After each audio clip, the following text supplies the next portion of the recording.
Na Žilinskej univerzite robia v súčasnosti viacero jedinečných výskumov. Využívajú na to špeciálne letecké laboratória s pilotmi. Boli sme pri tom, keď výskumníci získavali údaje o zemskom povrchu skenovaním z lietadla.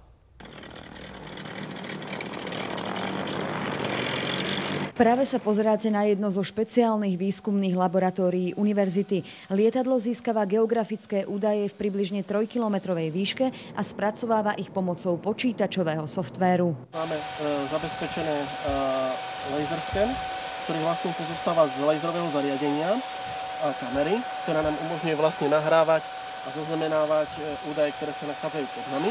Zaznamenáva vlastne digitálne povrch Zeme, s tým, že nám umožňuje vytvoriť 3D relief terénu a zároveň naň môžeme digitálne namapovať jednotlivé obrázky, ktoré získame vlastne pri tom skenovaní. Špeciálny výskum je prepojený priamo s praxou a spolupracujú na ňom aj niektoré firmy. Môžeme s tým pracovať v 3D realite, približovať sa, zobraziť na to následne budovy, ktoré sú zobrazené červenou farbou.